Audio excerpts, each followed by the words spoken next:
Réfléchir et agir sur la nécessaire alliance entre les soins somatiques et la psychiatrie dans le parcours de soins des personnes atteintes d'un trouble mental constitue donc, pour reprendre une formule célèbre à ce lendemain du 11 novembre, une ardente obligation, je dirais même une exigence éthique pour tous les professionnels prenant en charge les personnes concernées. Pour bien situer les termes du débat, mais je n'y reviendrai pas, tu l'as largement dit, des études récentes montrent bien les écarts, et je crois que c'est au programme, on va en reparler, vous le verrez tout à l'heure, et de véritables problèmes de santé publique pour les malades atteints de pathologies psychiatriques. Un autre chiffre, je ne vais pas reciter les tiens, mais l'espérance de vie est 20 ans d'écart pour les hommes, une quinzaine d'années pour les femmes. Tous les chiffres que nous allons égrener tout le long de la matinée sont très étonnants. En outre, la qualité de vie des personnes atteintes par une pathologie psychiatrique est souvent moindre en raison de nombreux facteurs pas toujours détectés et pris en charge. Les facteurs inhérents à la maladie psychiatrique, isolement social, déni de la pathologie, défaut de compliance, difficulté à initier des démarches, et j'en oublie sûrement. Les facteurs inhérents au malade lui-même, comportement alimentaire, comportement addictif, alcool, tabac, drogue, sexualité, difficulté à conserver un médecin traitant expliquant les ruptures ou l'absence de suivi, je pense qu'on y reviendra. Comorbidité somatique également, et leurs intrications souvent réciproquement aggravantes, et aussi également les facteurs iatrogènes. Donc une alliance somatique-psychiatrique doit donc être recherchée et trouvée afin de proposer un projet de santé global, comme l'indique si bien le titre du colloque, projet de santé global qui permettra la co-construction d'un projet de qualité de vie pour les personnes concernées.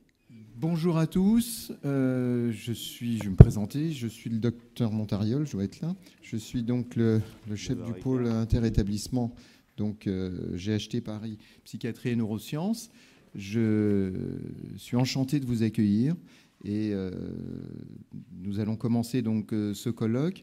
Je vais faire une brève introduction, je vais limiter en temps. Je voudrais essentiellement présenter des remerciements. Je voudrais remercier bien sûr Madame la Ministre qui nous accueille dans cette magnifique salle, Madame de Koopman donc, qui est intervenue au nom de Madame la Ministre. Je voulais remercier Madame Fritsch et le docteur de la Chapelle de la DGS qui nous ont sollicités pour l'organisation de ce colloque. Je vous en remercie. Monsieur Chassagnol, bien sûr, qui a accepté que le GHT organise ce colloque et qui a, comme il l'a dit, permis la création de ce pôle somatique interétablissement, premier du type.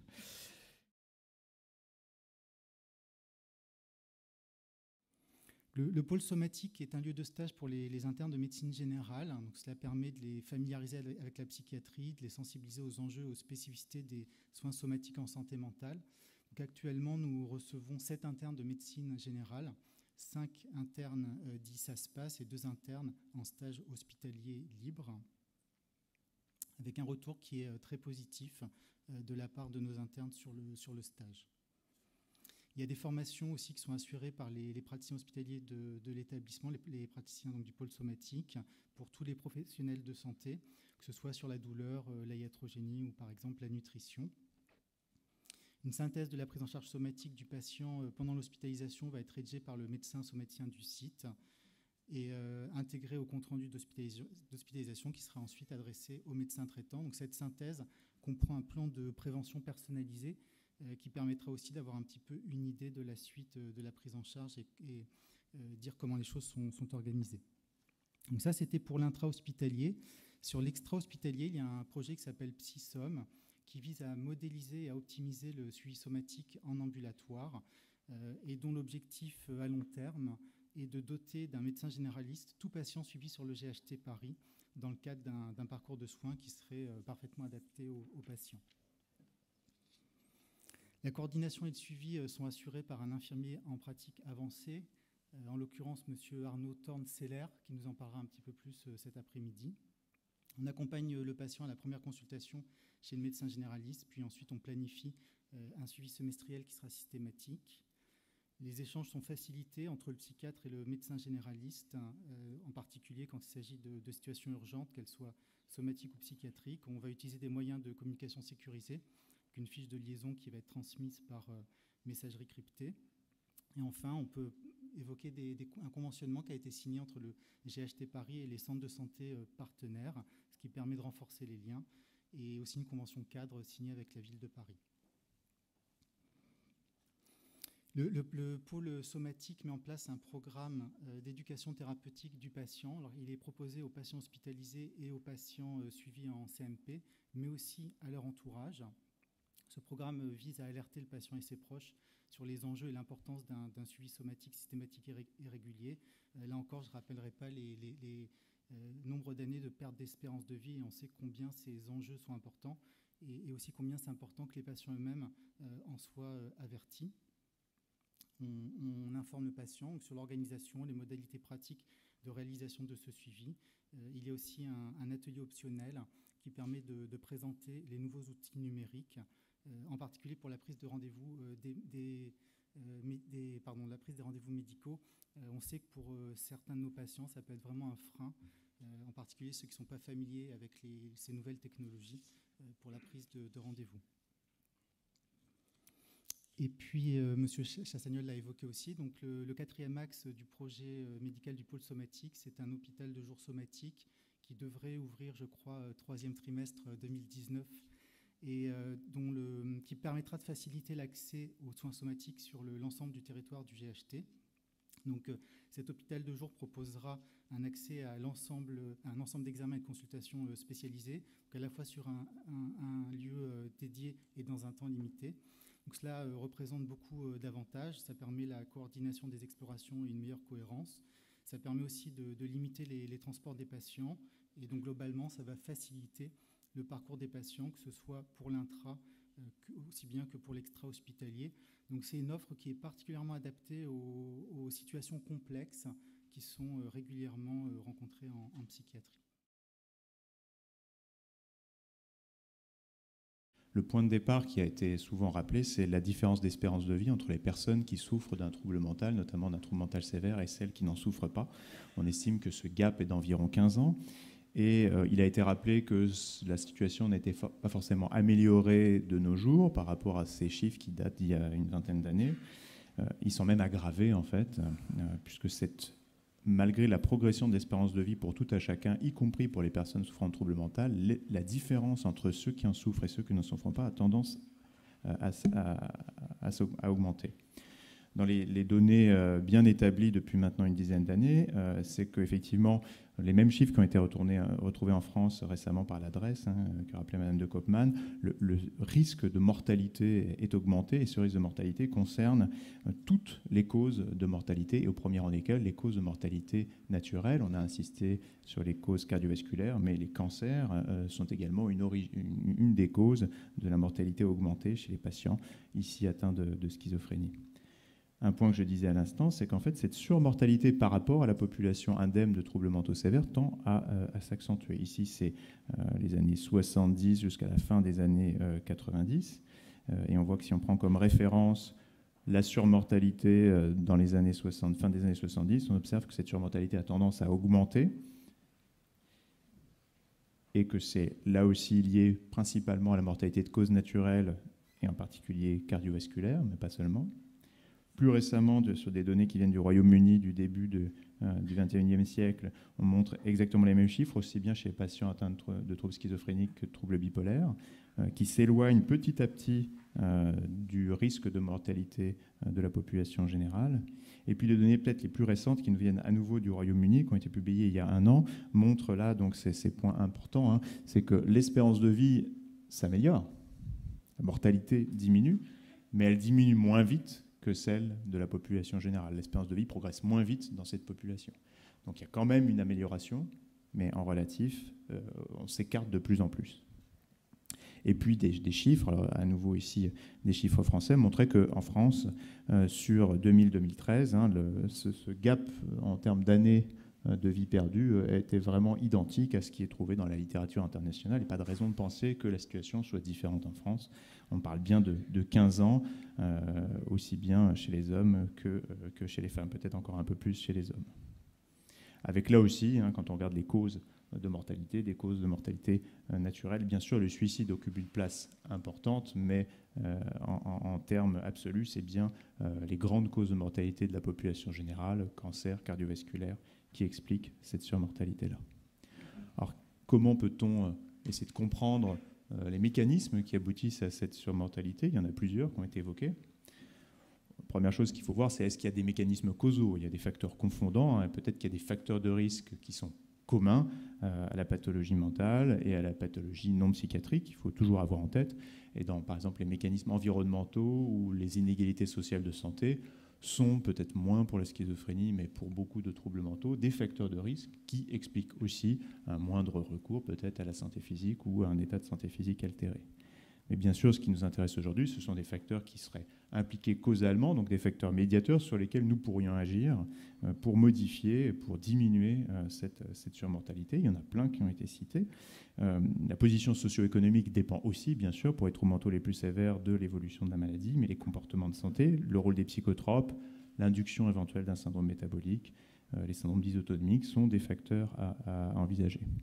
Un point important, alors il s'agit pour moi d'illustrer une étude que nous avions faite dans l'équipe de Scylla Consoli, mais aussi de montrer que les inégalités sociales de santé ne peuvent pas être la seule explication, puisqu'ici, dans la cohorte Gazelle, alors Gazelle, ce sont les employés de l'ex-EDF-GDF. Gazelle, ça veut dire gaz, électricité. Donc une population avec un niveau de protection sociale sans doute à l'apogée de ce qu'on a pu proposer en France, et qui, à mon avis, est révolu pour quelques années. Une protection sociale et médicale tout à fait impressionnante, même dans cette population qui est en plus une population de patients qui travaillent, enfin de personnes qui travaillent. Donc les gens qui ont des troubles mentaux sévères n'ont pas les troubles mentaux les plus sévères. Et bien même dans cette population extrêmement privilégiée, si je puis dire, du point de vue du médical et social, on observait bien une mortalité multipliée par 2 à 2,5, exactement comme dans toutes les cohortes, dans le monde entier et en France en particulier, et que cette surmortalité s'expliquait peut-être en chiffres absolus avec un grand nombre de suicides, mais quand même principalement par des causes naturelles, avec surtout les causes cardiovasculaires, mais aussi vraisemblablement les autres. Un point, alors c'est la diapo sur laquelle j'ai peut-être des liens d'intérêt dont je vous laisse juge, mais quand même ce sont des données importantes. Quand on recherche l'attribution de la mortalité qui peut être faite par rapport au traitement psychotrope, on observe que chez les patients qui souffrent de troubles mentaux sévères, ici il s'agit de personnes atteintes de schizophrénie, la mortalité des personnes qui ont des doses élevées est certes plus importante que celles qui reçoivent des doses faibles, mais ce sont les patients qui reçoivent, les personnes qui prennent un traitement antipsychotique qui ont la mortalité la plus faible par rapport à ceux qui n'en prennent pas. Donc ne me faites pas dire ce que je n'ai pas dit. Évidemment, si ces médicaments n'induisaient pas de syndrome métabolique, la situation serait encore meilleure. Mais le rapport bénéfice-risque en termes de mortalité reste dans l'état des connaissances qui sont les nôtres en faveur pour l'instant d'un traitement en ce qui concerne juste la mortalité. Et c'est vrai, y compris pour la mortalité cardiovasculaire. Au pire, les gens qui ont une forte consommation de traitements antipsychotiques reviennent au niveau de mortalité cardiovasculaire des personnes atteintes de schizophrénie qui ne sont pas traitées par médicaments. L'autre point qui est évoqué, c'est l'extrême prévalence des facteurs de risque cardiovasculaire classiques et qui sont accessibles à des modalités de prévention qui sont donc très importants chez les patients et sous-diagnostiqués.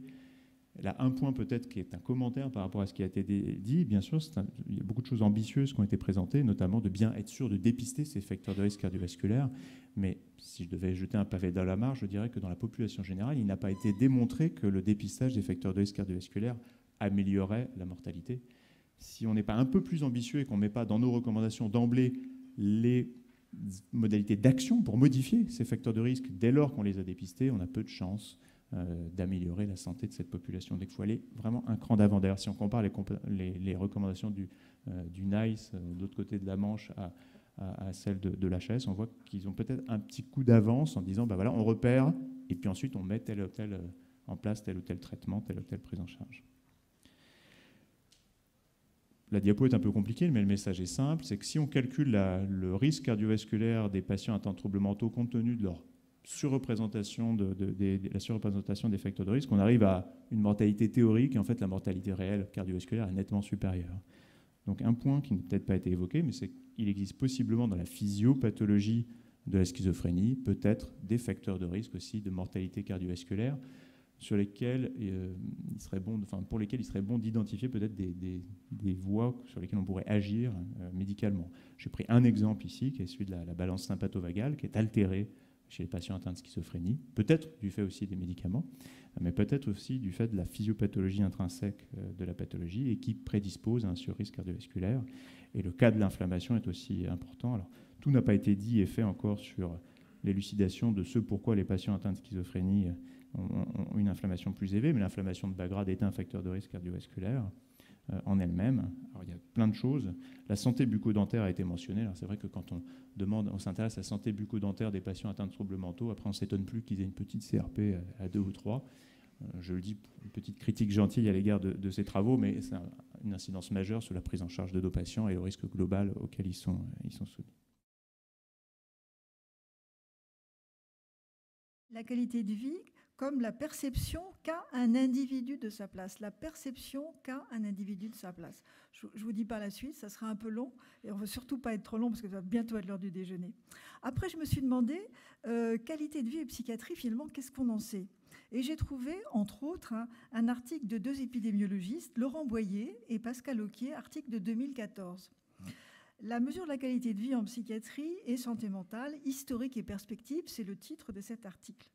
Ici, comme ailleurs en psychiatrie, nous dit l'article, cet intérêt pour la qualité de vie est apparu plusieurs dizaines d'années, plus précisément 40 ans, après les autres pathologies.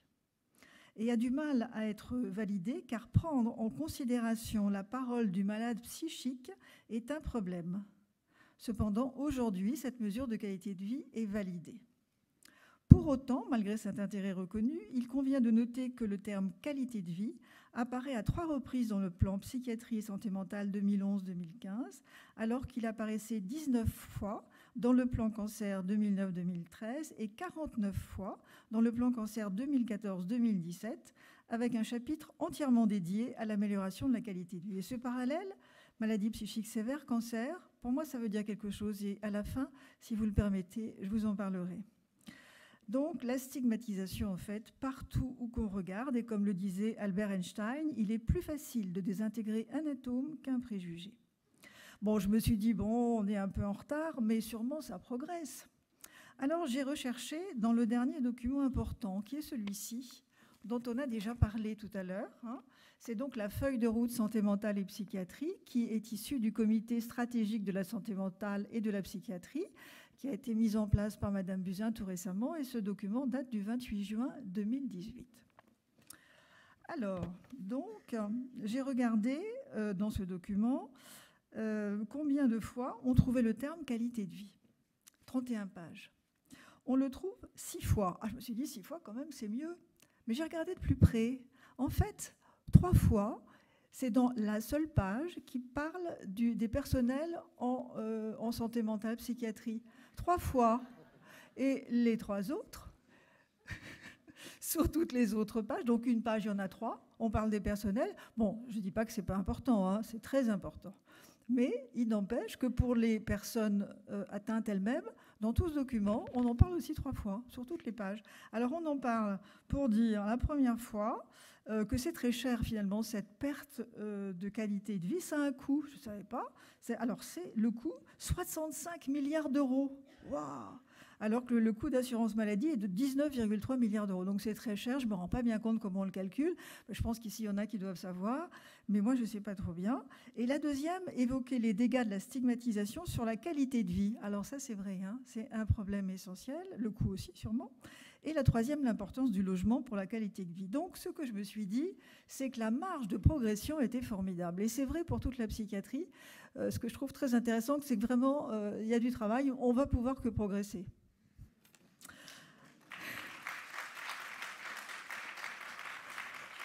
Alors, comme disaient nos auteurs, là, nos épidémiologistes, la large diffusion des mesures de qualité de vie dans le champ de la psychiatrie et de la santé mentale reste encore à réaliser. Il y a encore peu d'évaluation de cette qualité de vie, parce qu'il ne faut pas oublier que la qualité de vie dont on parle, c'est celle que perçoit la personne, c'est celle-là qui compte.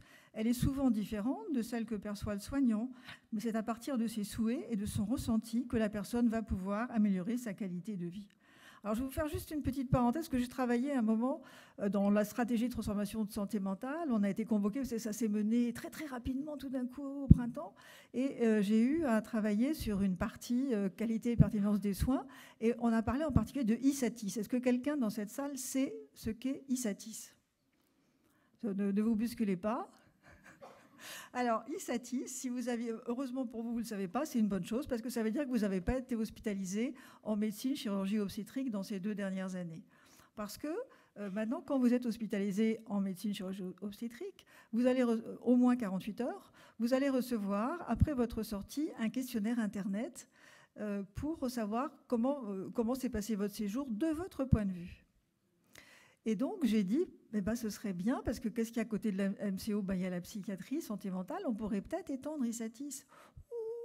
Mais vous n'y pensez pas, m'a dit une personne qui était envoyée par l'ARS dans une autre réunion de travail. Ça n'est pas possible.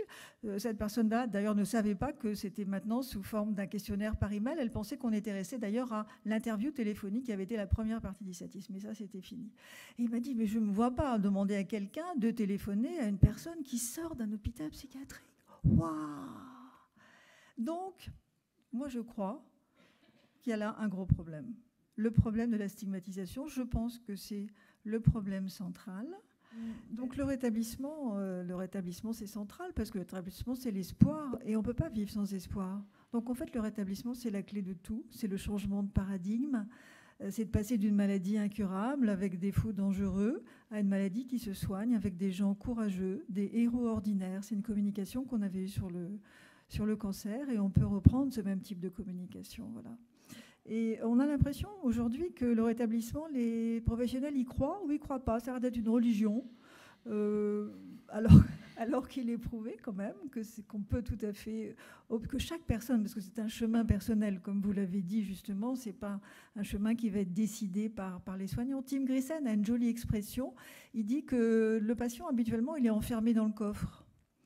Et maintenant, le patient doit prendre le volant de son rétablissement sur sa route. Et nous, les aidants, on a une place à côté. Donc, on commence par s'asseoir dans la voiture à côté du chauffeur. On essaie de l'aider parce que, en fait, c'est pas facile de connaître les structures. Tout ça est très opaque, très compliqué. Donc, on essaie de trouver la route avec lui, mais c'est lui qui cherche sa propre route avec ses propres désirs, ses propres souhaits. C'est personne d'autre, ni les soignants, ni la famille. Et puis après, on espère passer sur le siège arrière. Et puis on se dit, finalement, j'aimerais bien quitter la voiture et qu'elle roule toute seule sur cette route. Et on est très inquiets, nous, les accompagnants, de dire, j'espère que je vivrai assez longtemps pour avoir le temps de sortir de la voiture par l'arrière. C'est ça notre question à nous. Et pour finir, on n'a pas eu le temps de parler de la stigmatisation, c'est dommage, parce que je pense que c'est quand même la clé de beaucoup de choses. Nous avons fait un colloque, une AFAM de recherche sur lutter contre la stigmatisation. C'est un beau programme. On ne va pas y arriver en une fois. Pour vous dire juste une chose là-dessus, c'est qu'on a appris qu'en fait, la campagne d'Enicare, que vous avez peut-être de la fondation d'Enicare, qui est passée cet été sur les écrans, dans ce printemps, sur les écrans de télévision aux heures de grande écoute, je ne sais pas si vous l'avez vu, c'était la première campagne de ce type qui passait vraiment par les médias comme la télévision. C'est quand même étonnant, quel retard par rapport à d'autres pathologies. Et pour terminer, moi, quand je commençais à regarder ce qui se passait du côté de la maladie psychique, je me suis dit, finalement, ça me rappelle quelque chose d'autre, que moi j'ai connu, parce que je suis un vieux médecin finalement, que moi j'ai connu à la fin du XXe siècle. Est-ce que vous vous rappelez de cette maladie, quand ça tournait mal, on disait que la personne était décédée d'une maladie longue et douloureuse. Ça vous dit quelque chose ? Une maladie longue et douloureuse ? C'était quoi ? C'était le cancer. Et au XXe siècle, le cancer, on ne disait pas le mot, c'était totalement tabou. On ne le disait même pas aux personnes qui en souffraient. Et après, quand malheureusement ça tournait mal, on avait une espèce de périphrase qui, moi, me fait penser aux maladies sévères, psychiques, sévères et persistantes. Et comment est-ce qu'on a arrangé ça ? On a arrangé ça au tout début de notre siècle, en mettant un organisme unique et non pas tout un tas de petits comités, commissions qui se multiplient, où chacun travaille plus ou moins en collaboration, mais en mettant un institut unique, l'Institut national du cancer, qui a travaillé sur toutes les problématiques, hein, sur les problèmes de parcours, la recherche, l'enseignement, et bien sûr la déstigmatisation, parce que c'était une maladie dont on ne prononçait pas le mot, donc c'était totalement tabou. Et maintenant, on prononce le mot, et maintenant, la disparité, les pertes de chance qui ont entraîné la disparité de la prise en charge ont pratiquement disparu, avec un certain nombre de façons d'agir, donc je ne vais pas vous détailler ici, mais je pense que ça peut être une piste d'amélioration. En tout cas, des pistes d'amélioration, ce qui est bien, c'est qu'on en a beaucoup. La comorbidité constitue la règle plus que l'exception chez nos patients, et souvent elles peuvent survenir assez indépendamment, comme avoir un lien de causalité les unes avec les autres. Mais souvent, donc, on a une prise de conscience insuffisante de ces comorbidités, tant chez les patients que chez les professionnels. Et on manque souvent de connaissances interdisciplinaires de base, tant pour les soins psychiatriques que pour les soins somatiques. Et nous sommes bien aidés, nous, en service psychiatrie, par les médecins somaticiens qui passent voir nos patients. Chez les patients, en plus, on a quelquefois une insuffisance de compétences d'autogestion, notamment pour les diabètes et autres. Et puis, on a un manque de temps pour la coordination entre les différents intervenants autour d'un patient et la valorisation de ce temps de coordination, notamment en ce moment.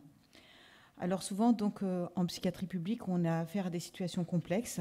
Donc, qu'est-ce qu'une situation complexe? Elle peut être définie avec la présence simultanée d'une multitude de facteurs médicaux, psychosociaux, culturels, environnementaux et économiques qui sont susceptibles de perturber ou de remettre en cause la prise en charge d'un patient, voire d'aggraver son état de santé.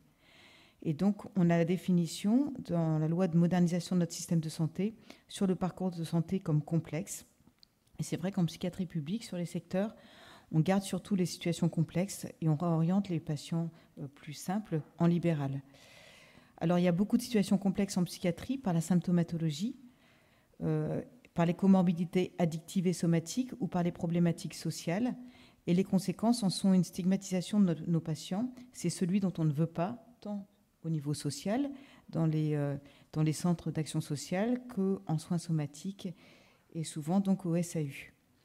Alors, qu'est-ce qui se passe comme effet de la stigmatisation? C'est qu'on a une forte augmentation actuellement de pathologies chroniques lourdes, somatiques, qui sont moins bien prises en charge par les services somatiques dès qu'il y a une étiquette psy, et là, avec des allers-retours au SAU.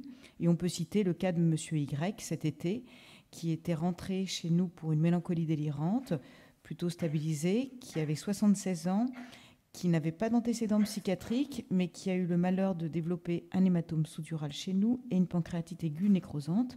Et on a eu beaucoup de mal à le faire admettre au SAU. Puis en soins somatiques, où il a passé plus de 2 mois jusqu'à ce qu'il nous soit revenu et qu'il sorte de psychiatrie une fois que tout était réglé. On a également des prises en charge minimales du fait d'une moindre exigence thérapeutique en somatique, donc c'est la double peine. Et on peut citer M. D, qui avait une volumineuse tumeur pulmonaire, qui n'a pas été prise en charge parce qu'il n'était pas capable de supporter le traitement. Donc on a des prises en charge retardées du fait d'un moindre accès au dépistage et au diagnostic, et puis la crainte par les somaticiens de recevoir ces malades dans les salles d'attente ou dans les services. Mais alors sont-ils plus difficiles à prendre en charge, ces patients? Souvent, ils sont moins assidus au rendez-vous, les consultations sont plus longues, car ils ont du mal à expliquer leurs symptômes, ils ont un défaut de compréhension, ils ont parfois des troubles du comportement, des difficultés à attendre en salle d'attente, parfois ils perdent leur papier, ils ont un moins de suivi des directives médicales, ils ont parfois un déni du somatique qui conduit à des refus de traitement, notamment pour la pose d'un pacemaker ou lorsqu'il faut prendre en charge un cancer, donc ça nécessite beaucoup de temps pour les convaincre, ou au contraire, il y a un hyper-investissement du somatique avec des nombreuses pathologies qui vont être revendiquées par le patient, qui va ainsi lutter contre le morcellement. Et puis, donc, ils ont de nombreuses conduites à risque. Alors, comment lutter contre cette stigmatisation? Alors, à l'hôpital, déjà, depuis, on avait une longue tradition pour essayer d'éviter de cliver entre les soins psychiatriques et les soins somatiques au niveau de notre secteur, avec la présence d'une équipe psychiatrique au SAU de Saint-Joseph qui a été formalisée depuis 1996, avec des infirmières psy, un psychiatre senior et un interne psychiatre. Alors l'intérêt, c'est que pour les psychiatres référents du territoire, on était un peu ressources. On permettait de faire un lien avec l'équipe somatique du SAU, un recours pour les médecins généralistes du territoire qui, par moment, ne savent pas orienter leurs patients psychiatriques ou ne savent pas comment gérer la double prise en charge somatique et psychiatrique quand le patient va moins bien. Et puis, on permettait aussi de mettre en place des consultations post-urgence qui permettaient une meilleure fluidité des parcours quand le patient doit revenir pour des soins somatiques au niveau du SAU ou au niveau d'une consultation de somatique. On a par ailleurs une équipe mobile de liaison au sein de la Fondation Saint-Joseph qui a été formalisée depuis 1998 au sein des services somatiques avec une infirmière de liaison et puis des psychiatres qui passent, et depuis très peu de temps également à la maternité par le service de périnate du docteur Dugravier. Donc là, le rôle est indispensable pour faire la coordination entre les somaticiens et les psychiatres, pour informer aussi et pour former au sein même des équipes. Et c'est là où on assiste à tout l'intérêt d'une formation sur de petits effectifs, en fait, de nos collègues somaticiens par les psychiatres. Et puis, donc, ces psychiatres, ils jouent un énorme rôle pour organiser la sortie de l'hôpital avec les liens avec le CMP, la facilitation d'entrée dans les soins psychiatriques et le lien avec le médecin référent. Enfin, donc, pour nous, cette équipe est ressource parce qu'elle nous aide à faire admettre nos patients hospitalisés en psychiatrie, notamment en endocrino et en cardio, qui sont deux pôles très importants. Et puis, ils permettent également de rencontrer l'entourage. Et on sait que quelquefois en somatique, c'est bien difficile de rencontrer un entourage sur une longue période. Alors, une telle organisation est efficiente du fait d'une bonne connaissance des implications médico-psychologiques rencontrées dans les différents services de la part de notre équipe, des contacts solides établis avec les services, d'une bonne connaissance des réseaux de soins adultes et de proximité, d'une expertise quant à l'évaluation de la nécessité d'un placement en soins sans consentement, de l'étroite collaboration entre le SAU et l'équipe de liaison tant médicale que paramédicale, et de la formation spécifique des infirmières, en particulier pour l'infirmière de liaison. Alors une réponse en ville, elle est toute récente, c'est par l'intermédiaire des communautés professionnelles territoriales de santé. Donc ces CPTS, elles ont été créées en 2016 et elles représentent un espace d'organisation et de coordination des professionnels de santé de ville autour d'une population donnée sous forme d'association, et elles organisent la coopération. Dans le cadre de Ma Santé 2022, elles ont 6 missions prioritaires qui concernent la prévention, la sécurisation des patients, des passages entre les soins de ville et l'hôpital, et le maintien à domicile des patients en situation complexe. Ainsi, avec toutes ces missions, on voit qu'on a toute notre place auprès des autres professionnels dans ces missions de prévention et de prise en charge pour le patient atteint de troubles psychiques. Alors, on a eu beaucoup de chance parce qu'on a été rapprochés en fait par les généralistes du 14e arrondissement, et donc on a essayé de voir un petit peu quoi représentait notre patient en ville, et donc on peut voir un petit peu ce cercle vertueux.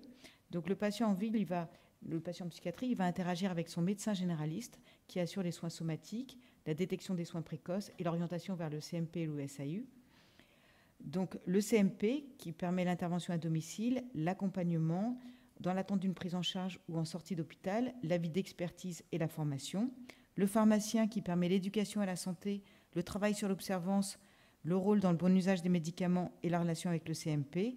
Et les maisons de santé qui se développent sur le 14e arrondissement avec l'accès à des consultations spécialistes ou de médecins généralistes, et puis l'intervention du CMP, probablement pour déstigmatiser au sein de la maison de santé.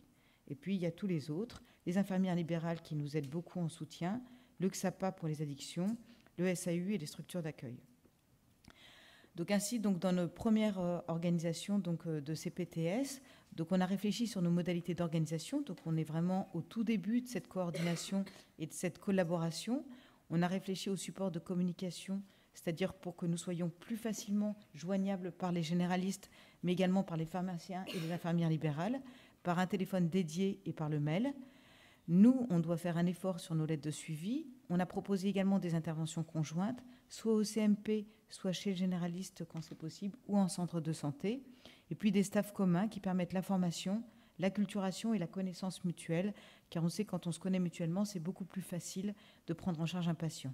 Et puis un annuaire commun, pas tant que de la psychiatrie ou des généralistes, mais de tous les intervenants, kinés, infirmières, qui agissent à proximité du patient. Donc ainsi, toutes ces modalités vont permettre une déstigmatisation, permettant donc l'intervention de plusieurs intervenants, d'où un meilleur accompagnement, une diminution du vécu persécutif de certains patients sur une seule personne ou une seule équipe, une diminution du sentiment d'isolement des soignants, tant psychiatrique que somatique. Donc ainsi, la maladie mentale devient une maladie comme les autres et non une identité pour le patient. Et donc, on espère une meilleure détection, une meilleure prise en charge, d'où une meilleure insertion, une meilleure qualité de vie pour nos patients. Donc ainsi, pour conclure, on a un besoin urgent de décloisonner les prises en charge, en étant conscient de l'importance du rôle de chacun autour du patient et de la complémentarité des prises en charge, en insistant sur la prévention et l'information, tout en laissant le patient acteur de son projet. Donc pour nous, il nous semble indispensable de structurer la coordination psychiatrique et somatique, et puis ça ne peut reposer que sur la confiance partagée et l'engagement de chacun. Le plus souvent, nous intervenons en amont d'une prise en charge comme celle du centre Richerand en ville, et nous accueillons des malades en grande souffrance psychique, souvent en rupture de traitement, souvent sans consentement, avec des désordres somatiques sévères.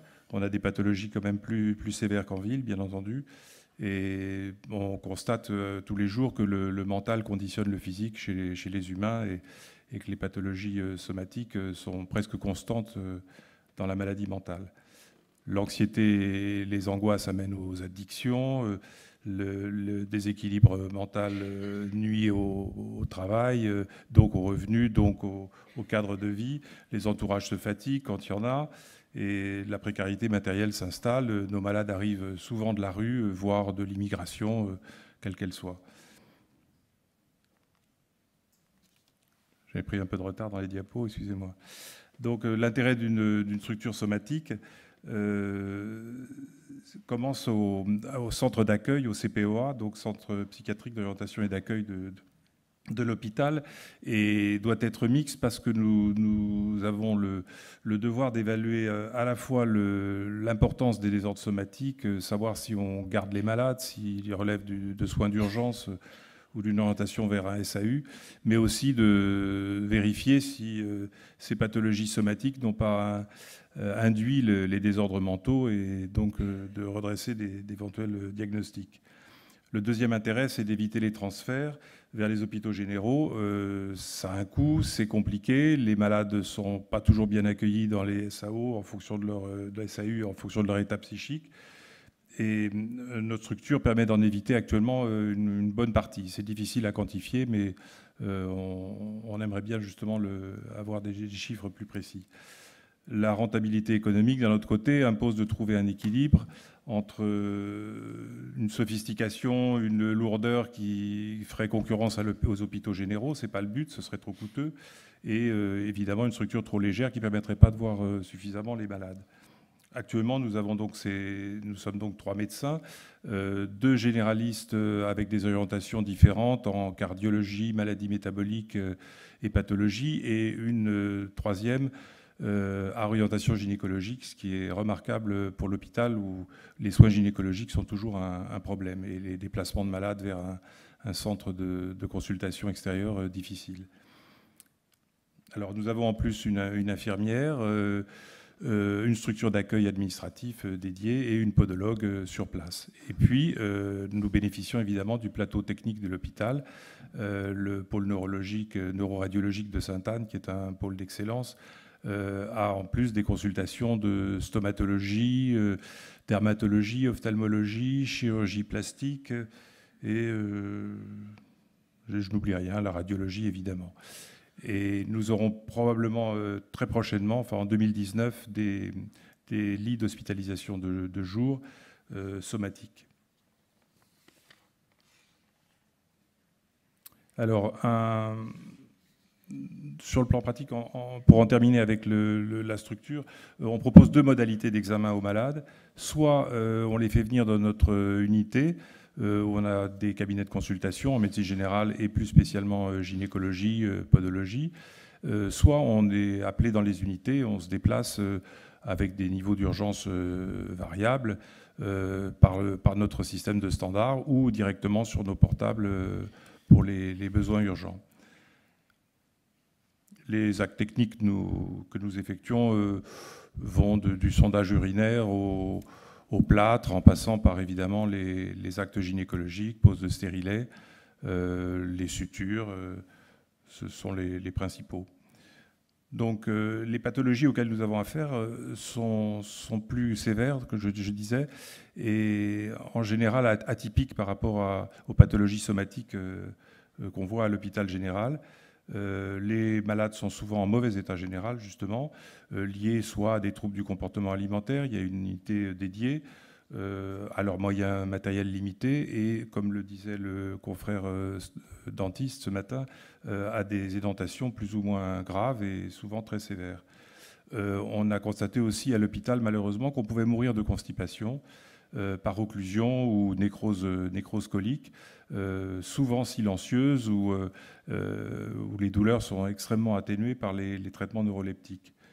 La maladie thromboembolique, bien entendu, passant souvent inaperçu, on est vigilant avec ça.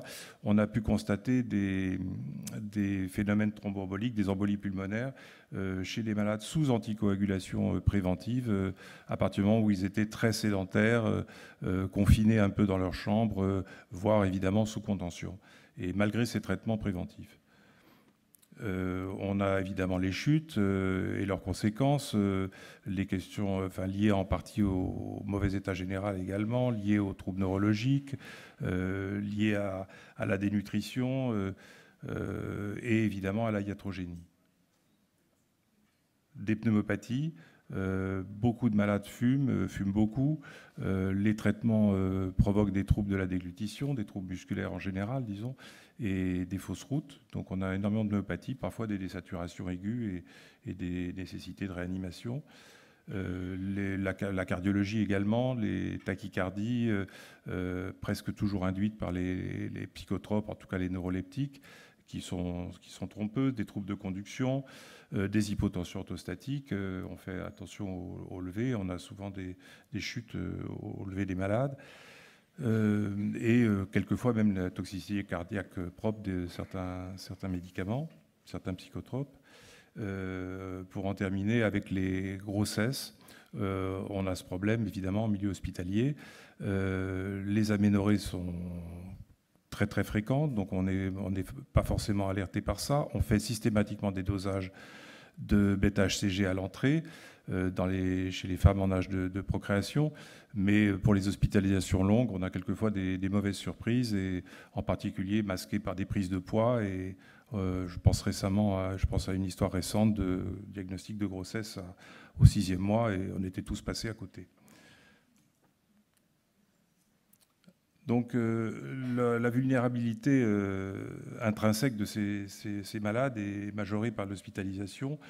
C'est difficile déjà de se soigner naturellement chez les humains. La peur de la maladie, la peur des traitements, particulièrement chez les médecins qui sont en général assez mal pris en charge. Et on a souvent des hospitalisations pour rupture de traitement, entre autres à cause de la iatrogénie.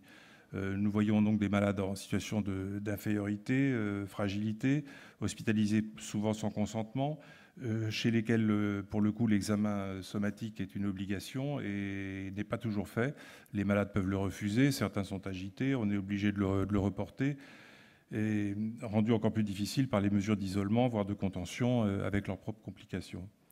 De la même façon, on est gêné par les difficultés d'interrogatoire, limitées par souvent la barrière de langue, les troubles mentaux en eux-mêmes et l'effet sédatif des psychotropes. Entre autres, l'évaluation de la douleur est difficile pour les mêmes raisons, et on a souvent des tableaux chirurgicaux ou des fractures qui peuvent passer inaperçues si on n'est pas vigilant. Le travail dont nous allons vous parler et dont beaucoup de dimensions ont fort heureusement déjà été évoquées dans les présentations précédentes, ce qui est très bon signe, est consacré justement à la coordination entre le médecin généraliste et les différents acteurs de soins dans la prise en charge des patients souffrant de troubles mentaux. Il se compose d'un guide qui est sorti, qui est sur le site de l'AHS depuis septembre 2018, consultable et téléchargeable, d'un document de synthèse et d'un rapport méthodologique d'élaboration qui vous permet d'aller vérifier comment le travail a été conduit et la bibliographie. Alors, le contexte de ce travail, pourquoi s'intéresser à la coordination entre le médecin généraliste et les acteurs de soins de la santé mentale? Ça a été dit déjà tout à l'heure en partie. Il se trouve que de nombreuses études ont montré que les médecins généralistes étaient des acteurs fondamentaux dans la prise en charge des troubles mentaux, notamment les troubles anxieux, dépressifs, les troubles courants d'intensité légère à modérée. et que les médecins généralistes assurent la détection des troubles précoces et également accompagnent de nombreux patients présentant des troubles sévères bien stabilisés dans une approche globale, parfois seuls, parfois en partenariat avec des professionnels de la santé mentale. Là, on a redit à plusieurs reprises les comorbidités, la surmortalité des patients présentant des troubles mentaux qui est multifactorielle, dont les causes sont multifactorielles, et donc l'importance essentielle de cette coordination pour que les patients soient soignés au mieux, à la fois de leurs troubles psychiques, que les comorbidités somatiques, les complications des traitements et les complications liées à l'évitement des soins permettent quand même un dépistage des soins et une meilleure qualité des prises en charge et une amélioration au final de leur état de santé et de leur qualité de vie. Alors, de nombreuses enquêtes ont montré que la coordination est moins formalisée entre le médecin généraliste et les professionnels de la santé mentale, psychiatre libéral, psychologue libéral, équipe de psychiatrie santé mentale publique ou associative. Les courriers échangés, les psychiatres nous disent que parfois la demande initiale du premier courrier du médecin généraliste n'est pas tout à fait explicite. Les médecins généralistes se plaignent de ne pas forcément avoir de réponse à leur courrier. Le rôle attendu de chacun des professionnels n'est pas toujours explicité dans le courrier et les difficultés d'accessibilité, joindre un psychiatre, joindre un psychologue pour un médecin généraliste ou au contraire joindre un médecin généraliste, médecin traitant pour les psychiatres, ces difficultés sont signalées par tous. La construction d'une relation de confiance n'est pas facile à transférer à d'autres professionnels, donc ça demande beaucoup de tact, et la relation de confiance doit concerner bien entendu le patient avec l'ensemble des professionnels, mais aussi les professionnels entre eux. Cela prend du temps. Le contexte démographique, tant pour les médecins généralistes que pour les professionnels de la santé mentale, est contraint, voire très difficile, donc le manque de temps. Les risques de ce manque de coordination, eh bien, ils ont été dit tout à l'heure, des retards au diagnostic, voire l'absence de dépistage, l'absence de diagnostic, l'absence de mise en route des traitements psychiatriques, avec des conséquences graves sur le pronostic fonctionnel des patients et sur la morbidité et mortalité somatique. Ce constat est partagé, on l'a entendu à de nombreuses reprises aujourd'hui. Une dynamique est engagée, donc l'expérimentation de la charte, mais aussi dans les territoires, il y a de nombreux travaux qui ont été menés pour favoriser un rapprochement. Alors, nous avons illustré là quelques situations cliniques rencontrées par le médecin généraliste au cours desquelles il va souhaiter probablement avoir bénéficié d'un avis, d'un conseil, voire d'une orientation ou d'un adressage auprès d'un spécialiste de la santé mentale. Pour des patients connus, c'est la gravité des troubles, la résistance des troubles, les situations d'urgence ou la détection précoce d'une pathologie pour laquelle il souhaitera prendre l'avis d'un professionnel de la santé mentale, éventuellement amorcer un suivi partagé. Pour des patients qui ne sont pas forcément connus du médecin généraliste, eh bien, il peut recevoir un patient qui lui dit être suivi en psychiatrie et qui vient consulter pour une affection somatique. Il aura besoin d'informations sur les traitements, les antécédents, le diagnostic. Pour un patient qui vient voir un médecin généraliste ou son médecin traitant lui demandant un renouvellement de traitement, il a besoin de connaître le traitement et le diagnostic du patient.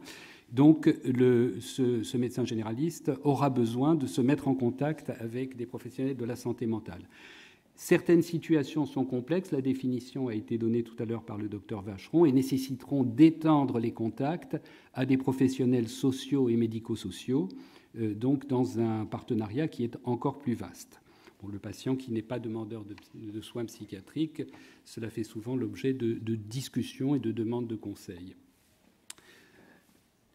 Inversement, les professionnels de la santé mentale, qu'il s'agisse d'un patient hospitalisé ou d'un patient suivi en ambulatoire, vont avoir besoin de conseils ou d'avis sur la prise en charge somatique. Pour un patient hospitalisé, les praticiens de médecine polyvalente qui exercent dans les établissements psychiatriques travaillent en étroit partenariat avec les équipes de psychiatrie. Pour un patient suivi en ambulatoire, et qui peut bénéficier d'un suivi en cabinet libéral, eh bien, il faut vraiment attacher beaucoup d'importance à la connaissance des coordonnées du médecin traitant, au sens de la sécurité sociale, médecin traitant qui, dans la plupart des cas, est un médecin généraliste et qui a un rôle de coordination en soi dans ses fonctions. Alors, ces médecins traitants, tous les patients suivis en psychiatrie n'en ont pas forcément désigné un, et il faut les inciter à le faire. Se mettre aussi en contact avec les autres professionnels de proximité, les infirmiers libéraux, cela a été dit, les pharmaciens, les chirurgiens dentistes qui interviennent tous dans les soins, les masseurs-kinésithérapeutes et les médecins somaticiens pour certains patients qui ont des difficultés à aller consulter en ville, jouent ce rôle de relais, voire parfois deviennent les médecins traitants de certains patients dont on pense qu'ils ne pourront pas être suivis en cabinet libéral.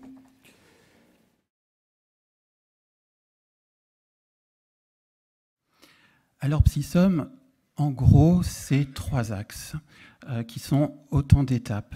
C'est-à-dire déjà de permettre à une personne, un usager, de lui permettre à lui et pour lui un médecin traitant déclaré, un suivi somatique régulier et une facilitation des échanges entre lui, son médecin traitant et son médecin psychiatre.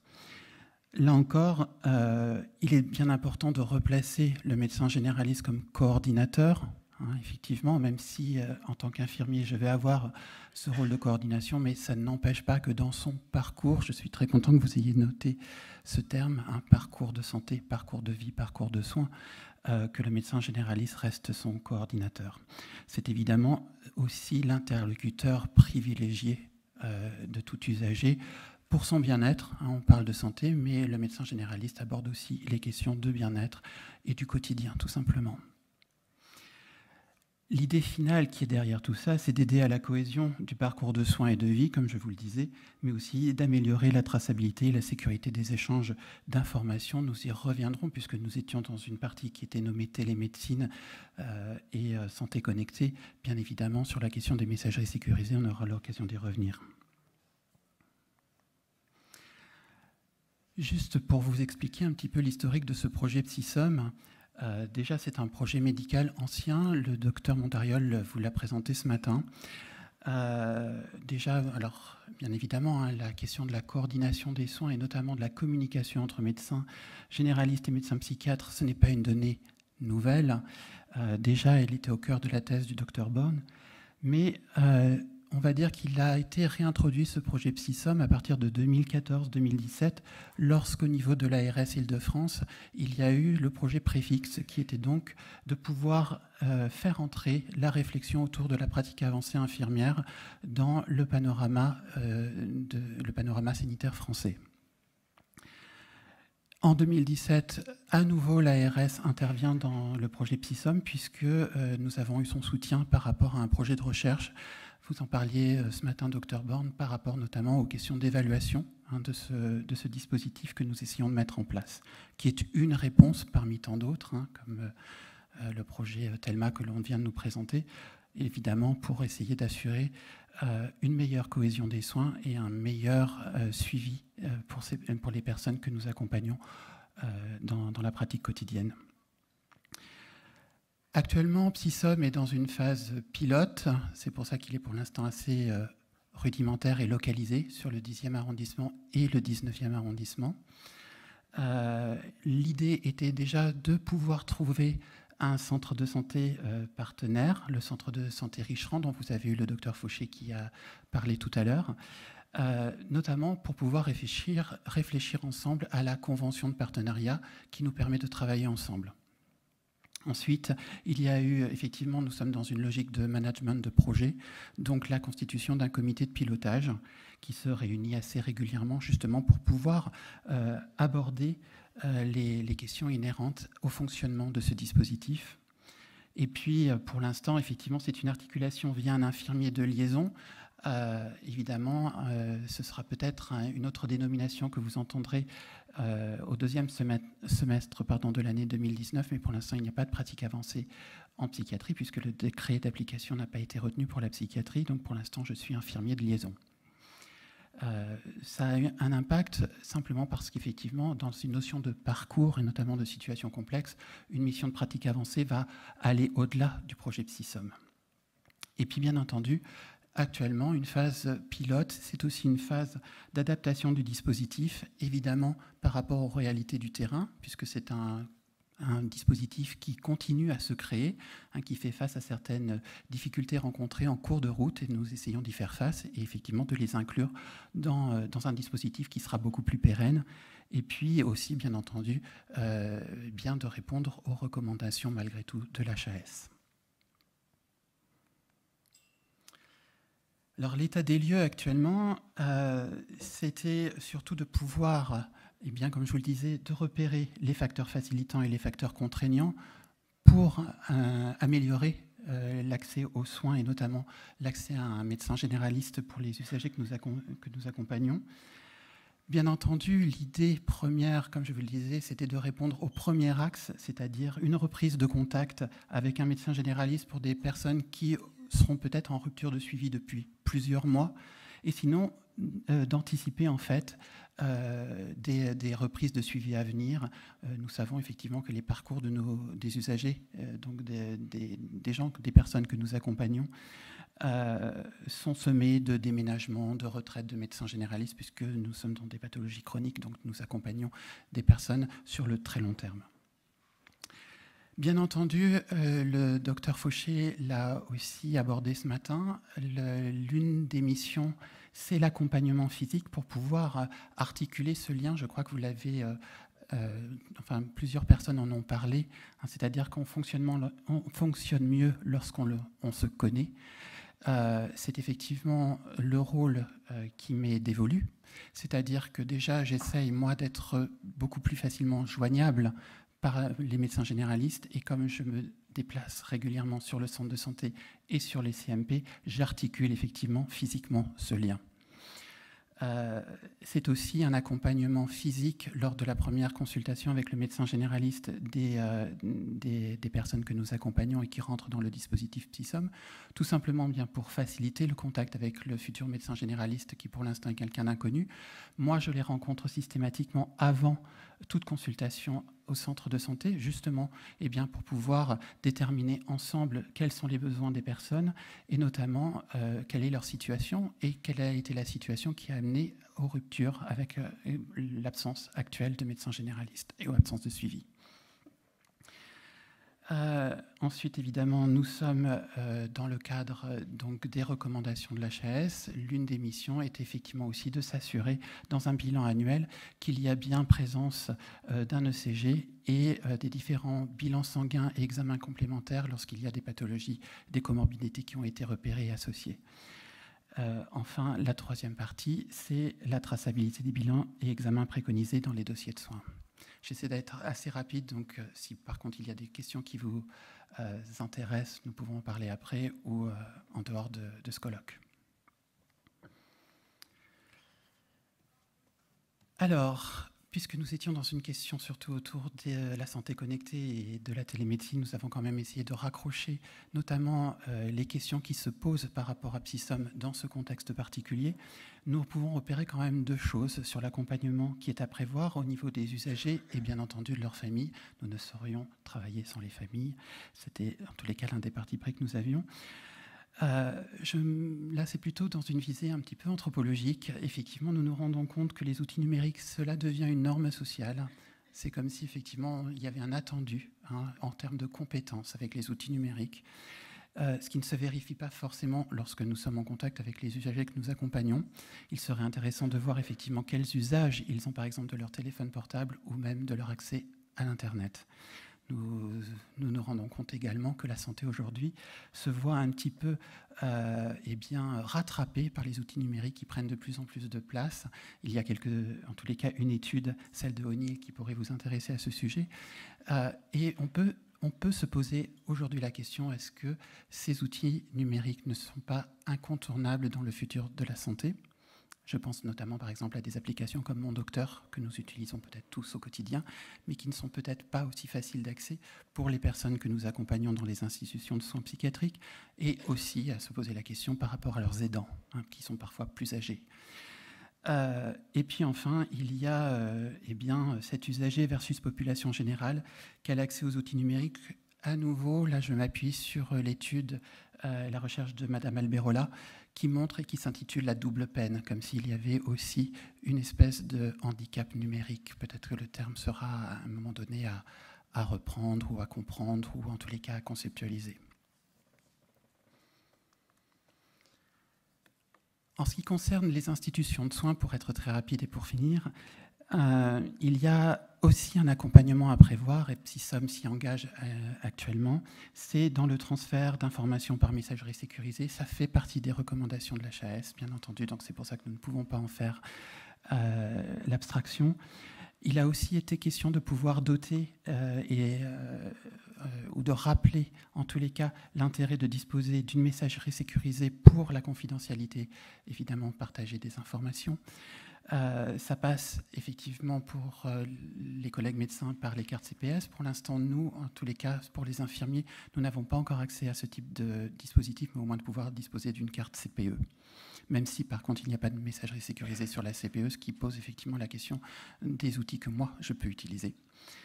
Et puis, bien entendu aussi, pour l'ambulatoire, c'est la possibilité d'avoir accès à la base de données CDR qui nous permet effectivement aussi de pouvoir avoir des informations de base par rapport notamment à l'existence, le repérage donc du médecin généraliste et de pouvoir bien entendu les mettre à jour lorsque ces données sont changeantes. Voilà, j'ai passé beaucoup de choses, j'avais prévu beaucoup, mais en tout cas dans 5 minutes, mais là j'espère avoir tenu dans 3,5. Voilà, on pourra parler effectivement plus du contenu, par exemple, de la fiche de liaison médicale, qui est une fiche de liaison à minima, mais bien entendu, vous avez déjà abordé et saupoudré un petit peu les questions qui sont inhérentes à ce dispositif.